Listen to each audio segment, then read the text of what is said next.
안녕하세요. 저는 20대 후반 여자입니다. 저는 얼마 전에 파혼을 하게 되었습니다. 그게 지금으로부터 벌써 얼추 1년 정도 지난 것 같아요. 그런데 아직까지 헤어졌던 그 사람과 그 사람의 부모님 되시는 분으로부터 연락이 오고 있어요. 그런데 부끄럽게도 그 연락에 저는 정말 많이 흔들리고 있습니다. 제가 이렇게 사연을 쓰게 된 이유도 여기 계신 인생 선배님들께서 제게 따끔하게 말씀해 주시길 바래서입니다. 제가 정신을 번쩍하고 제대로 차릴 수 있도록 말이에요. 편의상 남자친구라고 지칭하도록 하겠습니다. 저는 홀어머니 밑에서 컸어요. 아버지는 제 학창시절 내내 많이 아프셨습니다. 점점 쇠약해져가는 아버지의 모습에 가슴이 아팠지만 아버지의 병원비를 책임지랴 저와 함께 사는 생계비를 책임지랴 정말 고생하시는 어머니의 모습도 마음이 아팠습니다. 그래도 저와 어머니는 이 힘듦을 평생에도 좋으니 아버지가 계속 살아계시길 바랬어요. 하지만 아버진 제가 성인이 되자마자 세상을 등지셨습니다. 오랜 기간 동안 병마와 싸워오다 보니 아버지도 많이 지치셨던 거죠. 그래도 저희는 아버지 병원비랑 생계비를 빠듯하게 벌었고 그간 큰 병 하나 얻지 않았기에 빚은 없었습니다.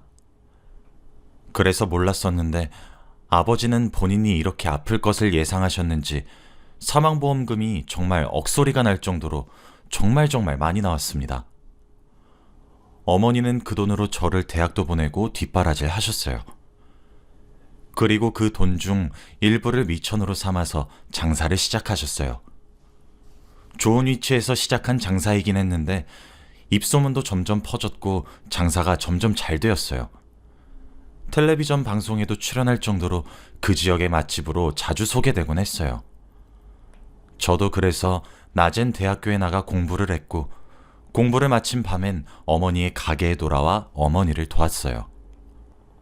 어머니는 하지 말라고 하셨지만 제 마음이 그게 아니었으니까요.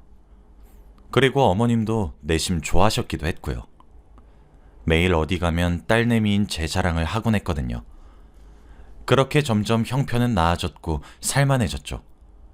저 또한 취업에 성공하여 돈을 벌기 시작했습니다. 그러다 남자친구를 만나게 되었습니다. 어느 여자들이 그렇듯 다정한 남자에 끌리게 되어 있잖아요. 저도 그랬습니다. 제게 다정하게 대해주는 그 사람이 제가 살면서 처음 만난 남자친구였으며 제 세상의 전부라고 여길 수 있었죠. 자연히 연애를 몇 년 하게 되었고 저는 이 남자와 함께할 미래가 그려지기 시작했습니다. 그리고 저는 프로포즈를 받게 되었어요. 저는 기쁜 마음으로 그 프로포즈를 받아들였고 결혼 준비를 해나갔습니다. 남자친구도 저희 어머니에게 인사를 드렸고 저도 제 예비 시댁이 될 곳에 인사를 드리러 갔어요. 시아버지 되실 분은 오랜 시간 동안 교편을 잡으셨던 분이셨고 시어머니가 되실 분은 전업주부셨어요. 그런데 시어머니의 언행이 조금 하게 되는 화법이셨죠. 자세하게 생각하라고 하면 잘 기억은 나지 않는데 몇 가지 짚어보자면 저희 아버지가 오랜 시간 병원에 있다가 돌아가셨고 하니까 그 병원 유전 아니니? 그러다 우리 아들도 혼자 되면 어쩌나 몰라? 라고 하시는데 이게 말투가 경박스럽지도 않고 굉장히 우아한 화법으로 말씀을 하시니까 저도 모르게 시댁에서는 그게 유전으로 생각이 드셔서 걱정하실 수 있을 수도 있겠다 싶더라고요. 아버지가 돌아가시고 어떻게 자랐냐는 질문에 어머니 혼자 장사를 하셔서 고생을 많이 시켰다고 했더니 아유 억세시다 하시길래 제가 무슨 뜻인가 싶어서 네? 라고 하니까 아니 혼자서 어떻게 이렇게 야무지게 키우셨는지 너무 대단하다 느껴져서 그래 하시는데 이게 기분이 묘한 느낌이라고 해야 하나? 콕 집어서 말은 하지 못하겠는데 이게 애매하게 기분은 나쁜데 티내긴 굉장히 어렵고 자칫하면 제가 되바라지게 보일 것 같고 그런 거예요. 시아버지는 이런 느낌이 없으셨는데 시어머니랑 대화를 하면 계속 이런 느낌이 들었어요. 저희 어머니가 장사를 하시니까 장사꾼이라고 낮잡아 부르질 않나 계속 묘하게 신경을 툭툭 건드리는 거예요. 제가 되물으면 아닌 척 하시고 참 대하기 어렵다는 생각이 들었죠. 저는 회사가 어머니가 일하면서 지내시는 곳과 상당히 멀어서 취직 이후에는 작은 소형 아파트를 하나 구매해서 살았어요. 아무래도 서울에서 혼자 사는 것도 마음이 많이 쓰이는데 치안이라도 좋아야 되지 않겠냐고 어머니께서 제 명의로 하나 구매해 주셨거든요. 제 남자친구는 그 아파트가 제 명의란 사실은 모르고 있었고요. 그리고 어머니는 그뿐 아니라 제게 아버지 몫으로 나온 사망보험금도 미리 주셨습니다. 어머니는 아버지 사망보험금 일부를 미천 삼아서 장사를 시작했지만 제가 모르는 사이에 재산을 점차 조금씩 불러나가셨고 제가 생각했던 것보다 훨씬 부자시더라고요. 그래서 아파트를 감사하게 받았죠. 그리고 결혼 이야기가 오고 가게 되니까 어머니가 불려나간 돈 중에서 아버지가 받은 사망보험금 8억 정도를 제게 주셨어요. 제가 너무 많다고 했지만 돈 없이 결혼을 하게 되면 작아지는 경우가 종종 있고 서울에서 지내게 될 건데 집값도 억소리 나지 않냐고 하시면서요. 아버지 없이도 이렇게 대견하게 자란 것이 너무 자랑스러우니까 엄마 노릇 좀 하게 해달라고 하시는데 정말 너무너무 감사했죠. 그렇게 저와 남자친구는 결혼에 대해 이야기를 하기 시작했어요. 남자친구는 이제 곧 남편 될 사람이니까 제가 모은 돈과 어머니로부터 받은 돈을 알려주었어요. 그랬더니 입을 떡 벌리면서 어머님께 너무 감사하다면서 어쩔 줄을 모르더라고요. 그런데 문제는 그 이후였습니다. 남자친구가 자신의 어머니께 이 얘기를 했나 보더군요. 물론 처음부터 알아차렸던 것은 아니었습니다. 그 이후부터 갑자기 살갑게 변한 예비 시어머니의 태도가 솔직히 마땅찮았고 못마땅하게 느껴지긴 했습니다. 부담스럽기도 했죠. 왜냐하면 갑자기 호칭도 얘, 너 이런 거에서 새아가로 바뀌고 살가워지시니까 무섭기도 했거든요. 그래도 어른이 제게 그렇게 먼저 다가온다는 것이 쉽지 않은 일인 것처럼 느껴져서 제 나름대로 예의를 차렸고 살갑게 대했습니다. 어머님 하면서요. 그렇게 몇 달이 지났을까 어머님께서 예단과 예물 이야기를 하시더라고요. 저랑 남자친구는 생략하기로 이야기가 끝났거든요. 제가 남자친구랑은 생략하기로 했는데 전에 듣지 못하셨냐고 공손하게 물어보니 성질을 빽 내시면서 그래도 챙기고 할 거는 다 챙겨야 되는 것 아니겠냐며 썽을 내시는 거예요. 그러면서 제게 종이를 내미셨죠. 그리고 제가 모은 돈 1억과 어머니께 지원받은 8억으로 전 9억을 가져가고 남자친구는 모은 돈 5천만 원에 시댁에서 2억 지원받는 걸로 알고 있거든요. 그러니 제가 6억 5천 정도 더해가는 셈이죠. 그래서 집은 제 명의로 하기로 했어요. 제가 진짜 몇 천만 원 더 가져가는 것도 아니고 몇 억씩 더 가져가니까요. 당연한 소리잖아요. 물론 아직 집을 계약하기 전이었지만 저희는 그렇게 정했었죠. 그런데 어머님께서 제게 종이를 건네면서 그래도 남자기를 살려주기 위해서 집은 아들의 명의로 하라고 하시는 거예요. 정말 당황스럽고 못 들은 척을 하면서 어머님, 이 종이는 뭔가요? 하면서 펼쳤는데 진짜 목록이 너무 어이가 없는 겁니다. 저희 그렇게 11억 5천만 원으로 제가 7억짜리 집 해가고 남자친구는 제가 집을 해가는 대신 모든 예식 비용과 신혼여행 경비, 기타 등등을 지불하기로 했거든요. 그리고 남은 돈은 저희 부부 비상금으로 쓰기로 했고요. 그렇게 남자친구 돈은 많이 깨져봤자 대충 1억이라고 치면 저희가 남길 예상 비상금은 3억 5천만 원 정도였어요. 그런데 어머니께서 내미신 목록의 금액이 딱 3억 5천만 원이더군요. 처음엔 숫자를 잘못 세웠나 싶었습니다. 그런데 3번이나 다시 세어도 3억 5천만 원이 맞더라고요. 목록의 내용도 정말 가당치도 않아요. 에르메스라는 최고급 명품 가방 3개, 밍크 모피 코트 2벌, 최고급 전자제품들과 동시에 본인 희망사항이 적혀 있더라고요. 제가 다시 종이를 접어 어머님께 돌려드리며 어머님, 저랑 남자친구가 정했을 때는 제가 집을 해가긴 하지만 서로 예물과 예단을 주고받지 말고 저희끼리 잘 살자고 얘기가 된 것으로 알고 있는데, 그럼 제가 저것들을 다 준비하면 저도 받을 수 있나요?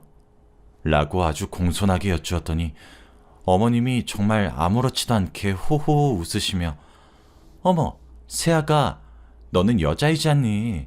원래 이렇게 사소한 것들은 여자들이 챙기는 거야. 역시 어리다 어려 하시는 거예요. 어머님, 제가 웬만하면 어머님이 원하시는 대로 맞춰드리고 싶은데 금액이 너무 커요. 저희 집 구하고 예식이랑 신혼여행에 돈 쓰고 남은 돈은 혹시 모를 미래를 대비해서 저축하기로 했어요. 그런데 예기치 않게 저희가 예상한 비상금의 액수와 딱 맞아떨어지네요. 그리고 제 쪽에서 일방적으로 해달라고 하시는 것도 조금 솔직하게 말씀을 드리자면 언짢습니다. 오늘 이야기는 못 들은 걸로 할게요. 죄송합니다. 하고 자리에 일어서려고 했어요. 그런데 어머님의 표정이 180도 바뀌면서 제게 호통을 치시고 소리를 높이면서 눈앞에 놓여있던 커피를 제게 뿌리시는 것이 아니겠어요? 애비 없이 자란 며느리 될 사람이라 우냐우냐 해주었더니 어따 대고 두 눈 똑바로 뜨고 어른들이 하면 내내 하면 따를 것이지 따박따박 말댔구야. 너희 엄마가 너 그렇게 가르쳤니? 이래서 집안을 보고 결혼해야 된다니까.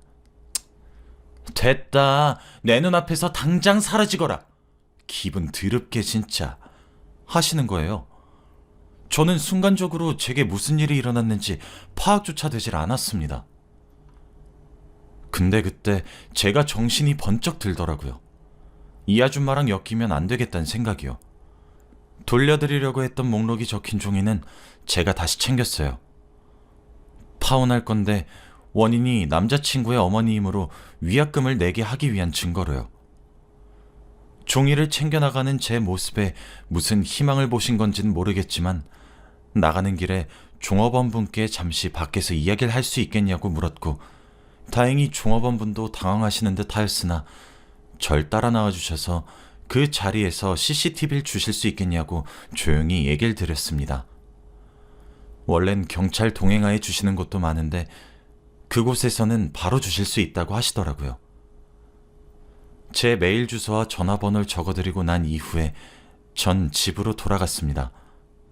집에 돌아왔는데 어머니로부터 전화가 울리더라고요. 정말 아무렇지 않은 티를 많이 낸다고 냈는데 막상 어머니의 목소리를 들으니 저도 모르게 그만 왈칵 눈물이 쏟아졌어요. 어머니는 제 눈물 섞인 이야기를 차분하게 들어주셨고 일단 진정하라고 저를 달래셨어요. 그러고 난 이후 이 결혼은 다시 생각을 해보자 하셨죠. 저도 그 말에 동의를 했어요. 어머니가 그러시더라고요. 시어머니 자리에 앉을 사람이 너무 독하다고요.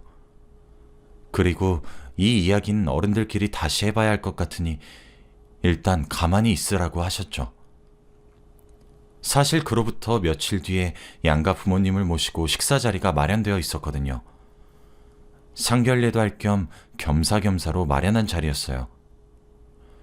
사실 저랑 남자친구가 알아서 결혼 준비를 착착 하고 있었고 저희 어머니랑 시아버지 되실 분께서 바쁘시다 보니까 부모님들끼리 인사를 나눈 자리는 자꾸 미뤄졌었거든요.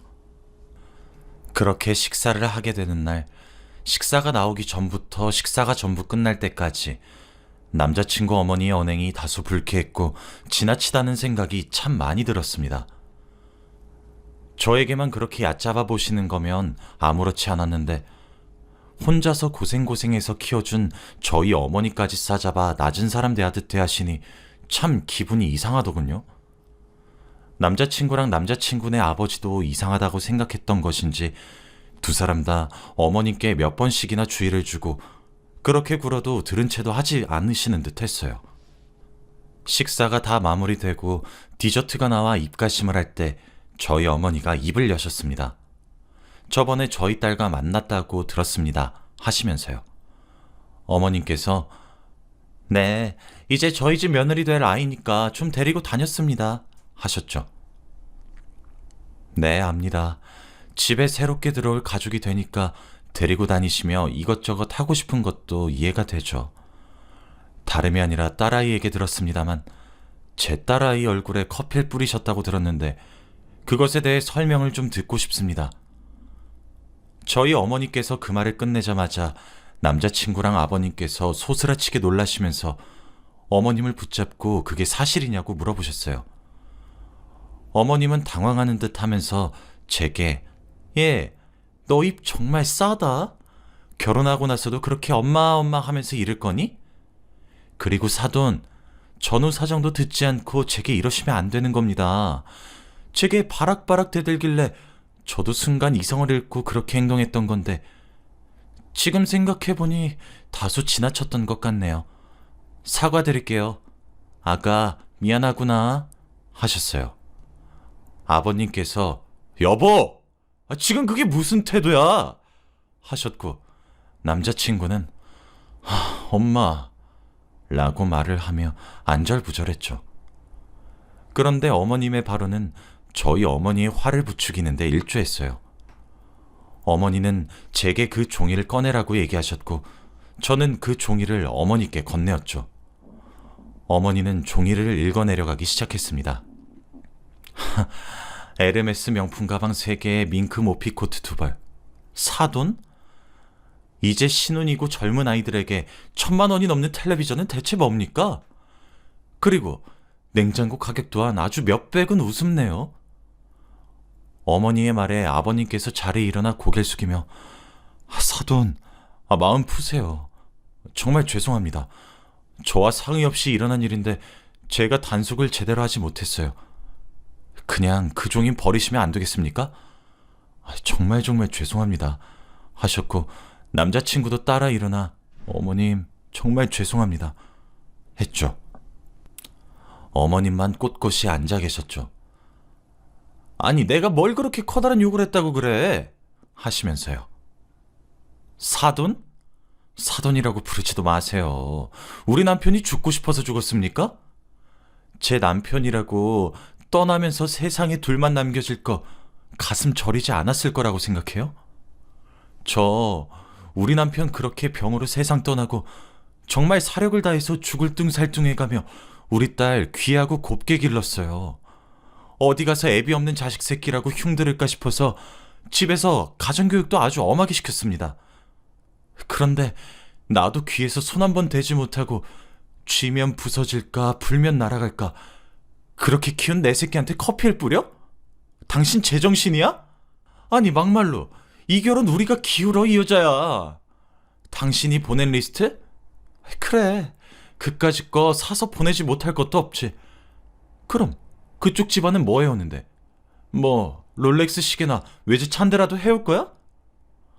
어떤 나라에는 집 참금까지 처가댁에 쥐어가며 귀하게 여자를 데려온다는데 집도 우리가 하고 혼수도 우리가 하고 그렇다고 시어머니 자리가 좋기라도 하면 내가 말을 안 하지. 지금 이게 무슨 경우 없는 짓이야? 어머니는 사자후를 터뜨리시며 분노하셨죠. 우리 집에 돈 맡겨놨어? 뭐? 밍크 코트? 연병하고 자빠졌네 진짜. 살다 별거를 참. 자네, 나는 이 결혼 절대 허락 못하네. 내 눈에 흙이 들어가도 찬성 못해. 내가 왜 내 딸이 가시밭길 들어가겠다는 걸 지지해주나? 입장 바꿔 생각해보게. 내가 자네한테 이렇게 대하던가?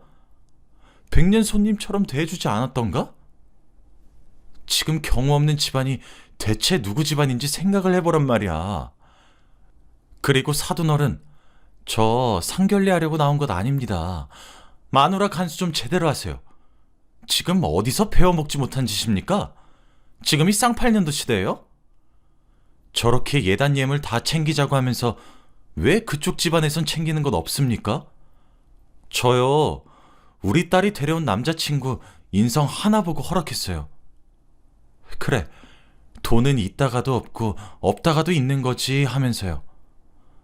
있는 사람이 더 내는 것이 맞다고 생각했고요. 그런데 이게 지금 저희한테 할 태도입니까? 어디 남의 집 귀한 딸 데려다가 가진 숨을 겪게 합니까? 전 이 결혼 허락 못합니다. 위약금도 그쪽 집안에서 알아서 내세요. 파혼 책임은 누가 봐도 그쪽 집안은 아닙니까? 어머니가 그렇게 다다다다다 쏘아내며 분노를 할 동안 남자친구도 아버님도 얼굴이 새빨개진 채로 그저 죄송하다고만 하셨죠. 그 이후 어머닌 제 손을 끌고 그 자리를 박차고 나오셨고 어머니의 집으로 함께 돌아왔습니다. 어머니가 그렇게 분노하시는 모습을 처음 봐서 당황스러웠지만 더 당황스러운 것은 그날 새벽이었어요. 아무래도 마음이 술렁거려 잠을 설치다가 화장실을 가려고 하는데 어머니 방에서 작게 흐느끼는 소리가 들리더라고요. 당신이 우리를 두고 먼저 떠나서 귀한 딸이 이런 일을 겪는 거라고 가슴을 치며 흐느끼고 계시는데 내가 정말 불효하고 있다는 생각이 들었습니다. 그렇게 저는 남자친구에게도 내 마음은 우리 엄마의 마음과 같고 결혼 전부터 저런 태도를 취하시는데 결혼 이후엔 어떻겠냐고 지옥불 스스로 걸어 들어갈 생각은 없다고 단칼에 헤어지자고 했어요. 그 이후 아버님이 정말 미안하다고 따로 만나자 그러셔서 만나서 제대로 사과를 받았고 어머님에게도 뭐 표면적인 사과는 받았고 남자친구와 아버님이 시댁과 왕래하지 않아도 되니까 다시 생각해보라고 재차 권유했지만 가진 고생해가며 키운 어머니 가슴에 대못 박으며 결혼하고 싶지 않다고 거절했어요. 그렇게 헤어진 지 1년 정도가 지났습니다. 물론 결혼하려는 생각은 없습니다. 남자친구와 사귈 때는 어머님께 보인 모습이 없었어요. 정말 자상했고 절 위해주는 사람이었거든요. 아마 아버님을 많이 닮은 듯 합니다. 아버님이 교육자여서 훈육을 잘하신 것 같기도 하고요. 저와 그런 일이 있고 나서 아버님은 이제 정말 한계라고 어머님께 이혼을 들먹거리며 기를 죽이셨다고 들었어요. 뭐 이혼은 하지 않으셨지만요. 아직까지 남자친구는 저를 잊지 못하고 제게 연락을 해오면서 미안하다고 아직까지 잊혀지지 않는다고 결혼하지 말고 연애라도 하면 안 되냐고 절 애절하게 붙잡는데 정말 미친년처럼 흔들립니다. 연애만 한다면 괜찮지 않나 그런 생각이 들어요. 그럴 때마다 저희 어머니 얼굴을 떠올리며 마음을 다잡고 있어요. 물론 그 사람과 결혼을 하지 않을 것이고 만나는 것도 하지 않을 것입니다. 그런데 제 마음이 많이 아파요. 여기까지가 제 이야기입니다. 제가 잘하고 있는 것이죠? 그냥 여러분들께 잘하고 있다는 말과 위로의 말이 너무 듣고 싶어서 이렇게 사연을 보내봅니다. 긴 이야기 들어주셔서 정말 감사합니다.